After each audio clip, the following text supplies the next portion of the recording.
तो लोग इस भाई का फेसबुक चैनल उड़ा रहे हैं। ये बोलिए बात को, ये बोलिए कहाँ आप छुपे हुए हैं? भाई के आगे कोई है अब है?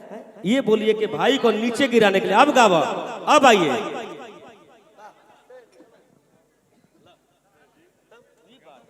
ऋषि जी, ये प्यार है, पारिवारिक बातें होती रहती है। फॉर एग्जाम्पल दैट, लेकिन टुनटुन जी सैड सॉन्ग हम नहीं जननी हमार जिंदगी उजरबो दिलवा तो ही जरबो। हाँ देखो सैड सॉन्ग होत रहे, ठीक बा। ऋषि जी, हम आज तक इस जगह पर पहुंचे हैं खुद के दम पे, और खुद से सोचता हूं और जो मुझे आता है वही गाता हूं। का हो गार्जियन? देखो बहुत बढ़िया फरमाइश कैले कि को भक्ति हो तार आर्मी वाला गाना बहुत थोड़ा सा गाता है, ये बात होता है। ऋषिया भाई ऐसे से गाओ, ठीक बात। बहुत बहुत धन्यवाद।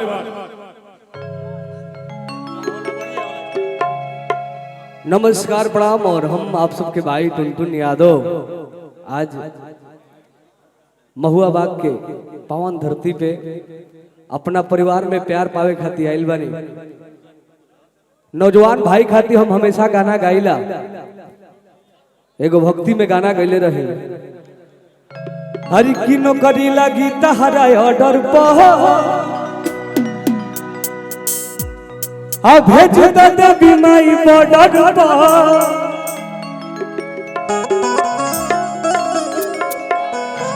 अरे तो हमर सपना साकार माई कर दी हो।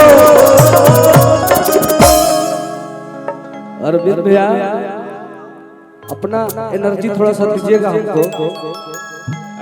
अरे कि हमर सपना साकार माई कर दी हो। छा जाई व्यास जी।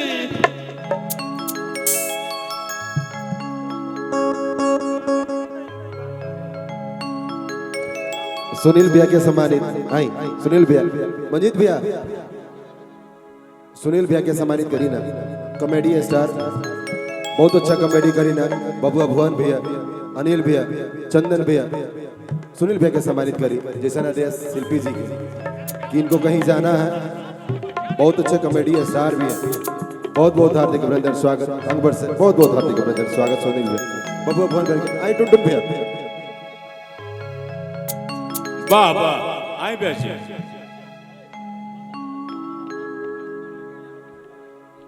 तने मंच पता नहीं बैठा लोग भैया, प्रोग्राम होगा था लोग।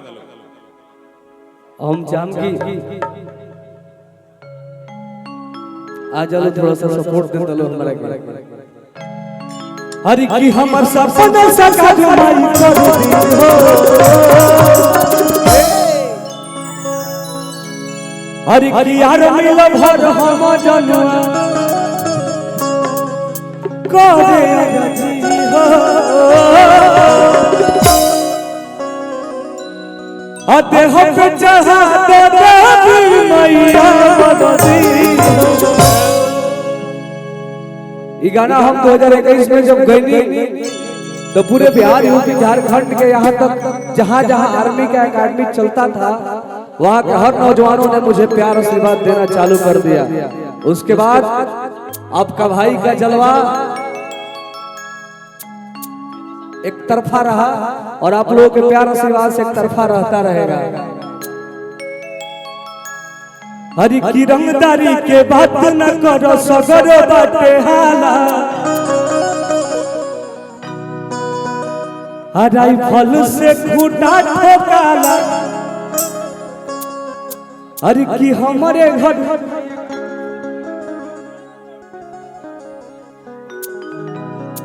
हरि की हमारे घर से रंगदारन के दाल रोटी जाला। और आज अपने बड़े भाई राहुल जी के प्यार आशीर्वाद से हमें जाहिल बानी, बस स्नेह प्रेम बना रहे के चाहिए। हरि की रंगदारी के बात न करो, सगरो बाटे हाला। देखो रुपया के बारिश से तो सुनील भैया प्रणाम। राजधानी है, राजधानी हो। रोज रोज रहत रहना भैया। ठीक ठीक ठीक ठीक ठीक।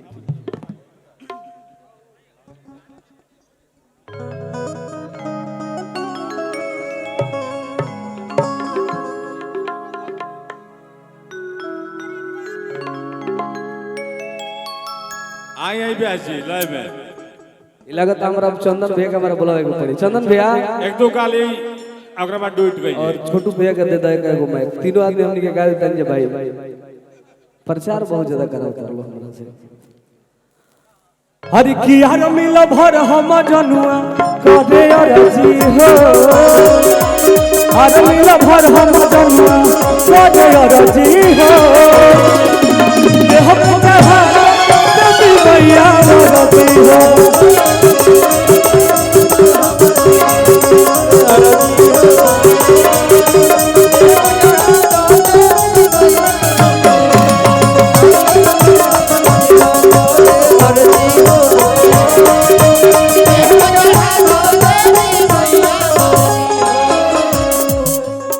नौकरी लगी तहरा ऑर्डर पर भेज दे डिमांड ऑर्डर पर। नौकरी लगी तहरा ऑर्डर पर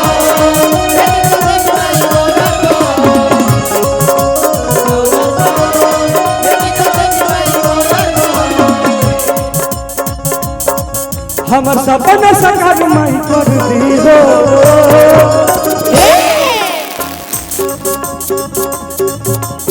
आगे मिल भर हो। अरे अरे मिल भर हो।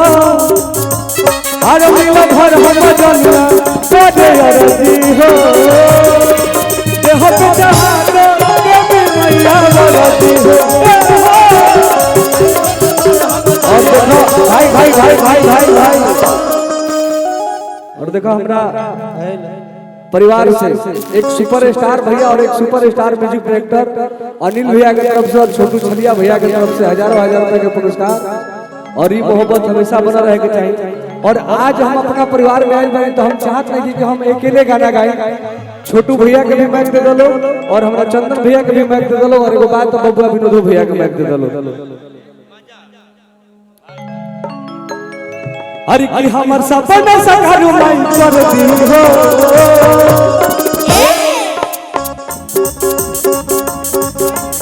आज मिल भर हो।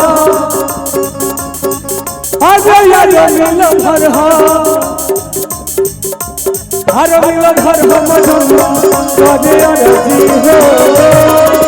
देह जहाज देवी मैया अरजी हो।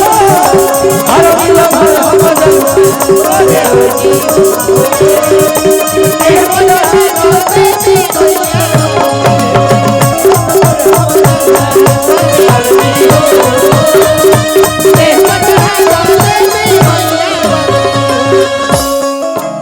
देखिए हमारे बबुआ विनोद भैया के रिश्तेदार साहब के तरफ से हजारों हजार रुपया के पुरस्कार बा।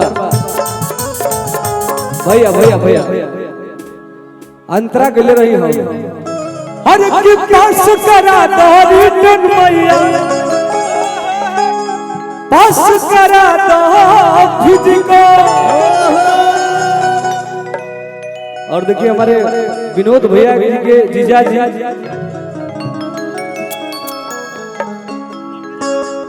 बबलू यादव जी की तरफ से हजारों हजार। कमलेश यादव जी की तरफ से हजारों हजार रुपए का पुरस्कार बा।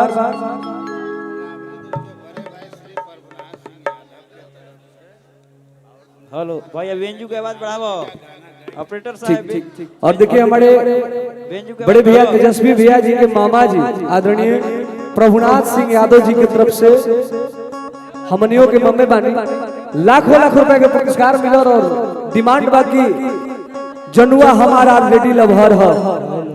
भाई आप लोगों से मैं एक बात बता दूं कि अभी मीडिया में बहुत ज्यादा चल रहा था कि नोटिस आया है, ये आया है, वो आया है।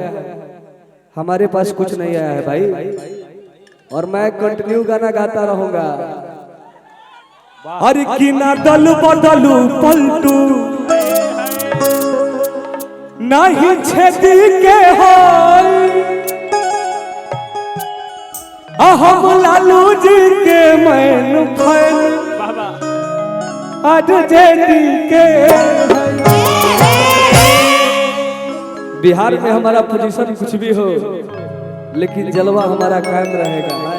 वाह तमाम गाना गले बने और भोजपुरी के जितने भी सुपरस्टार हैं, आरजेडी के कलाकार हैं, उनमें सबसे ज्यादा आरजेडी का अच्छा गाना और आरजेडी के लिए अपना टाइम देने वाले बड़े भैया छोटू छलिया भैया हैं, जिनको हम लोगों ने देख के और बहुत सारे गाने गाए। तो हम चाहम कि छोटू भैया तू हमारा जरा आ जा और थोड़ा सा एंजॉय कर लिया, मैक ले लो और हमारे चंदनो भैया आ जा, और बाकी माहौल को शांति होना चाहिए, ठीक है ना? हाँ भाई साउंड वालू भैया से आग्रह बाकी एगो दे दो और आइल वाली अपना परिवार में। ए ब्यासी, हिंदुस्तान की एक शानदार कंपनी है टी सीरीज, जिनका निर्माता है गुलशन कुमार। कोई नहीं और गुलशन कुमार जी के कंपनी से जब छोटू छलिया जी का एल्बम लॉन्च हुआ था हारे उठ लाली, तो पूरे वर्ल्ड में छा गया था। ये हमारे बड़े भाई है छोटू बाबू, इनका जीवन भर मोस्ट वेलकम है। और ब्याह से चाहता हूँ कि टट टट टट ओ ना, अब यह बतिया के बोले कि स्टाइल खाली होला। का कहला मोदी जी सिक्सर के 6 गोली छाती पे। अब सुना, लेकिन केकरा छाती पे चला था? सिक्सर के 6 गोली छाती पे नहीं चल रहा है, लेकिन गरीबों के छाती पे बुलडोजर चल रहा है। ये बोलिए हे ऋषिकेश, सिखाया वो सीखा हमरा से लाउसिंग। सिक्सर के 6 गोली छाती पे नहीं चला, गरीबों के छाती पे बुलडोजर चल रहा है, ये बताना है। टुनटुन भाई तो बताए थे कि 20 वर्ष से सत्ता आरजेडी का नहीं था, नीतीश कुमार का है, तो केकरा छाती पर का गलत रहे? सत्ता हम लोग की नहीं थी, आज भी नहीं है, लेकिन केकरा छाती पर का चला था? ई देखे के बा, ई देखे के बा, ये समझावे के बा लोग के, उल्टा नहीं के समझावे के खाली बात। हाँ, ई ना जन गाओ तना भाई है, इसलिए देखिए जितना हारना अपने बात की है। हेलो हेलो, हाँ जितना हारना अपने बात है, लेकिन भूलना नहीं है, क्योंकि भगवान श्री कृष्ण राम जी अन्याय जिन पे होता था, जिनको सताया जाता था, खड़ा होते थे। साउंड साउंड हारना जितना अलग बात है। दे भाई, आवा चंदन बाबू आजा, लेकिन व्यास अब बोला गाओ अरे पीछे आ जाओ, जगह नहीं है। आजा पीछे आके तीनों भाई तुम आजा। वो जगह इसी पे कैसे रही हो? छोटू भैया हाँ हमने के उस जगह पे प्रोग्राम करत नहीं जा, जहाँ पे हमने के बिहार में जगह के हमने के अपन मसीहा हमने के बोले चले के जे आवाज उठावे के हौसला दिला आदरणीय लालू चाचा जी के घर भी बन रहा बा बगल में। हाँ ये बात भाई, और सभी लोग उपस्थित बा। और आज हमने परिवार में आयल बनी जा, और परिवार खातिर हम तमाम गाना गैले बानी। हरी की चारा चमे बाघावा धारा नहबा, अरे जिया हो और ट्रेंडिंग में जात रोज गाना बा, आ दुनिया यही के दीवाना बा, आ दुनिया यही के दीवाना बा। लेकिन वो ये बानी बाबू टुनटुन बाबू, हाँ ए हेलो हेलो, टुनटुन बाबू ओजे बानी, हल हल मारो ओजे बानी। आहिर जब तक खड़ा ना हुई हन, तब तक बुलडोजर रुकी नहीं। इहो हम कहत नहीं। आओ आओ ठीक है बा हल हल आदरणीय दुगो माइक दे दो। मामा जी के डिमांड बा आरजेडी वाला गाना गाने का, और हम सब कलाकार आरजेडी के तमाम गाने गाए हैं। हरि की ना दल बदलू पलटू नहीं छेद के होई, अरे जिया आहो लालू जी के मन फैल आज जेडी के हाय हाय हाय, आहो तेजस्वी जी के मन फैल आज भाई माइक छोड़ रहा है, देख लाइट जलाओ पहले, मुंह करिया लुकता। सुनो ना, उजर का लाइट जला दे, भग भगवा मत जला, सिंगल उजर का सब जला दे, सबको उजर कर दो। अच्छा लगा। चलो रिदम और हमारे नेताजी ने ऐसे ऐसे लोगों को टिकट दिए अपने जमाने में जो आजीवन उनके लिए हमेशा खड़े रहते हैं। ऐसा ने को फैन कहला हर लालू जी के कृपा से पहचान भइबा, हर एरिया में छोटू टुनटुन के नाम भइलबा। ललटनिए हमारा ललटनिए हई महुआ बाग के सहन भइबा।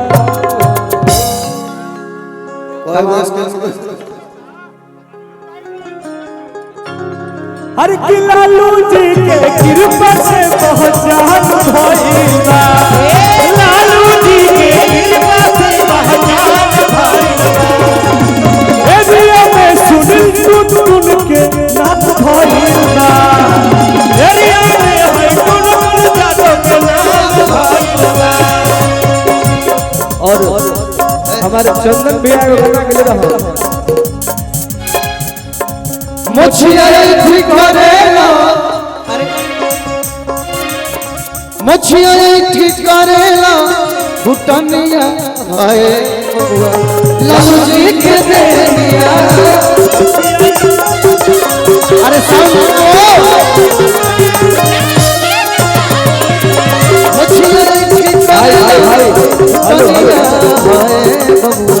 लालू जी के देनिया।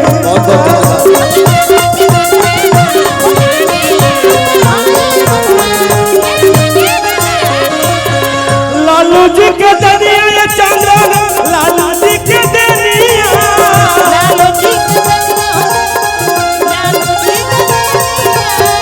लालू जी के दनिया टुनटुन, लालू जी के दनिया।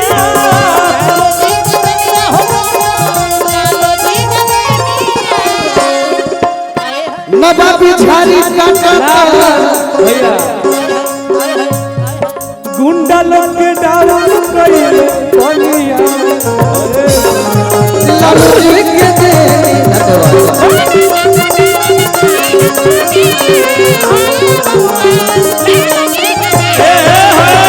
गुंडा लोग के उमापति हमर साढ़ू हवा। अच्छा आदरणीय भले हमर बियाह नहीं के देखा भले के साढ़ू हवा। सचो के झूठो के देखत है पैसा ला हमरा कम दम, इनका लोग के द, इनका लोग के द। हम चाहम लाइट वाले हैं जो ऑपरेटर है मेरे भाई, बुकवा लाइट बन की जो घूम रहा है, वीडियो बन रहा है मेरे कैमरा वाले भाई लोग हैं। सफेद जरा सफेद सफेद खाली सीधा जला दे बोले, आप भगभुकवा बंद कर दीजिए प्लीज, रिक्वेस्ट है। छोटू भैया किधर गया? अब जलाइए, का बानी है जाए, हम मामा भी बानी, हम मामा जरे बैठा तानी। अब गावा का कि कला है पूछी हम बाप दादा से बतिया, पगले रह कवन इज्जतिया।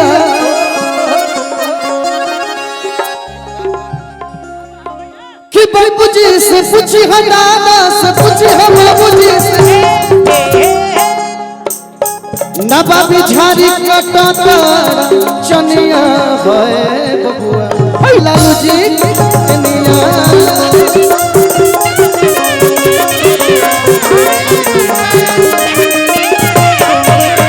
नवाबी झाड़ी कटाता चनिया है बबुआ लालू के देनिया।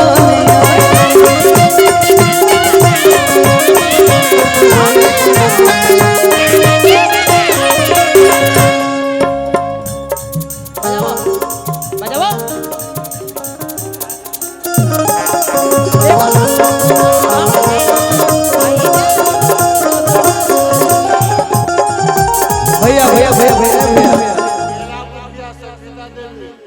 बेला मुखिया संगीता देवी जी की बेंजू के तरफ साउंड से उठावा ऑपरेटर साहब।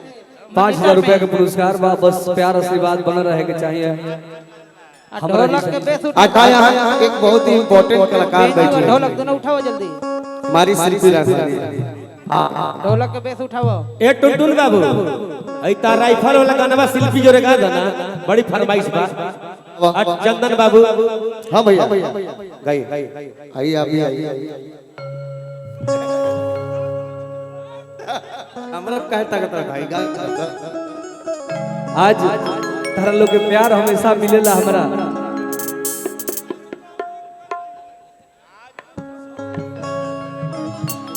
आए भैया जी। देखिए अभी माहौल चल रहा है आरजेडी वाला गाना गाना है। बीच में तू लोग अलग अलग गाना के फरमाइश करत रह लोग।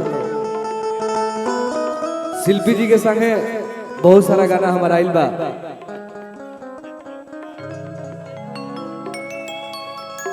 माइक थोड़ा सा इनको के दे दो। कोड दीजिए कोट दा भैया। आप भी कुछ बोलिएगा। हेलो कैसे बारी रहो। हमरा आइले तो बहुत देर हो गई लेकिन अभी हमरा माइक मिलला। तो मैं यहीं से आप सभी को पैर छू के प्रणाम कर रही हूँ। जितने भी मेरे गार्जियन हैं और मेरे दोस्त मेरे भाई बहन जितने भी आए हैं सभी को मेरा दिल से प्रणाम। और thank you so much Rahul ji मुझे बुलाने के लिए, राय जी और टुनटुन जी है। मुझे तो गाना गाने आता नहीं है, हमेशा यही गाना गाते हैं और मैं इनके साथ डांस करती हूँ। तो इनके आवाज में आप लोग गाना सुनिए और मैं इनके साथ ठुमका लगाऊंगी। ऊपर है छोटू भैया। हेलो ए हम अभी मामा जोरे बानी प्रभुनाथ मामा जोरे।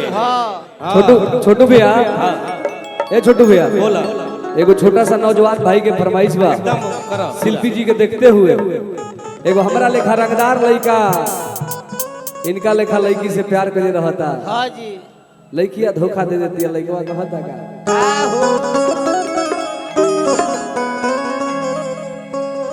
अरे कि हमारा नियन प्यार पावे खातिर जीवन भटक सब हो। आई को बात लिख लो तू साफ साफ कबो नहीं हो सब हो। अजे करा भी जाई बुझन हो ओ करा के न सब हो। एगो बात लिख लो तू साफ साफ कबो नहीं हो सब। अरे हमने गाइल बने तो कुछ दुल्हबो दुल्हनियन कति कहा हो कि जोड़िया बनल रहो दुल्हा दुल्हन के। अरे समधि समधिन के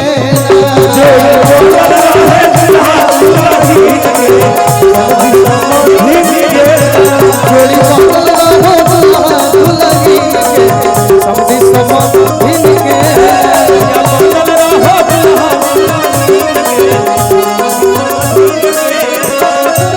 समधि समधिन के हो समधि समधिन के। एक भैया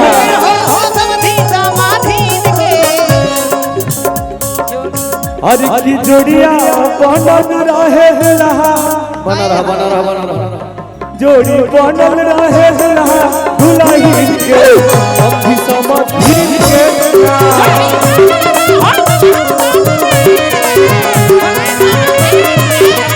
जोड़ी बनल रहे दुल्हन के समधि समधिन के।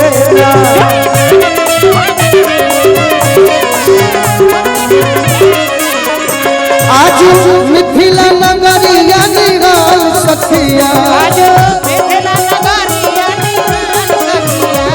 आज मिथिला नगरिया निराल सखिया।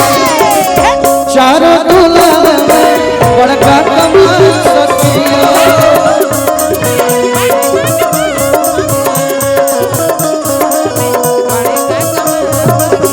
भैया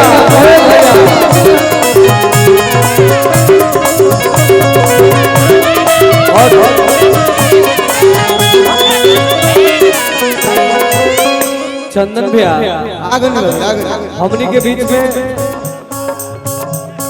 हमारे सुपरस्टार बड़े भैया बबुआ विनोद भैया हैं जेकर आशीर्वाद प्यार हमरा बहुत ज्यादा मिलल। हाँ जी आज भैया हमरा के प्रमोट करे के काम कैले। भैया के कम से कम 500 स्टेज प्रोग्राम में हम एक एगो गाना गा के और ये जगह तक आइल बानी। तो उतना प्यार देवे खातिर बबुआ विनोद भैया दिल से धन्यवाद। होता है ये सब पीछे बने हो। तू राजा हो और हम चाहम कि तू 2-4 गो गाना गाओ। हेलो हेलो हेलो हेलो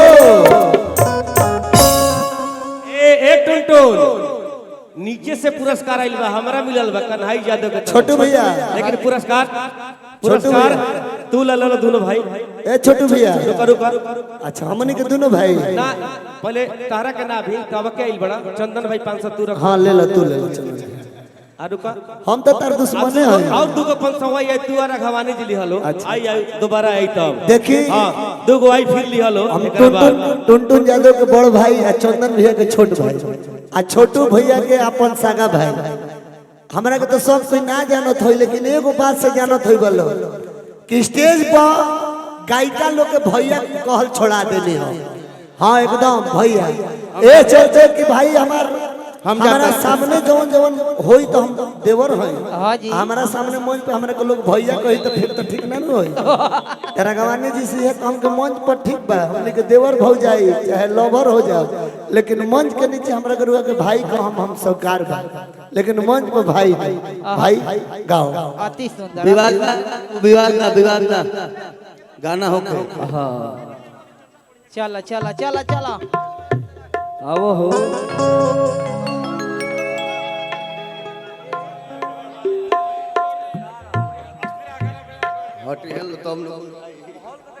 लकी शर्मा जी बैठ के नहीं कहे।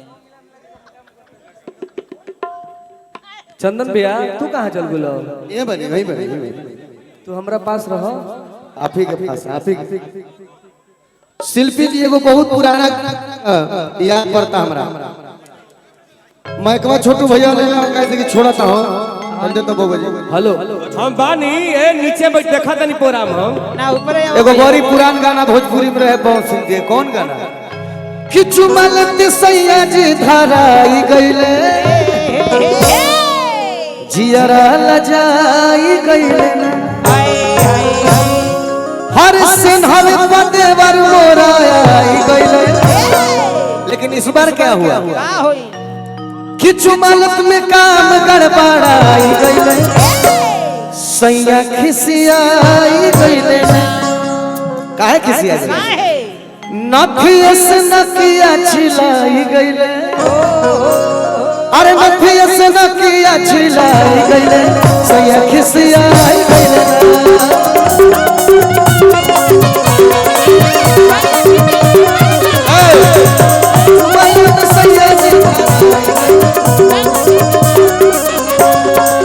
नथिया से नकिया छिलाई गईले नथिया से नकिया छिलाई गईले हम गड़बड़ाई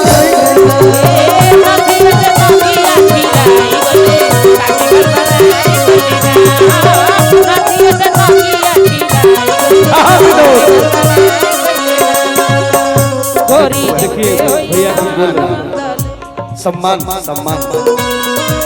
हाँ ऐसे अच्छा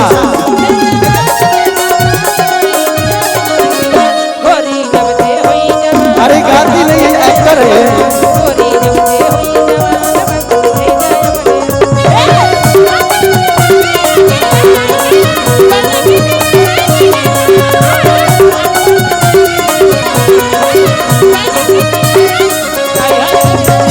हाय मीठे मीठे दूल्हा खातिर गौरी सब के चीज कहारी बाजे तो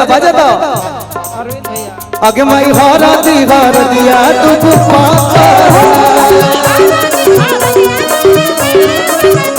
अरे माई हरा दिया तू पुष्पा करना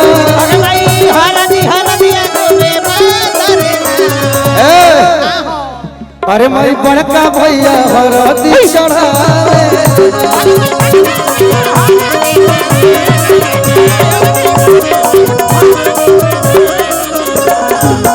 अब टुटुट बाबू वाला बारात में हाँ, बारात के उपलक्ष्य में हम एगो गाना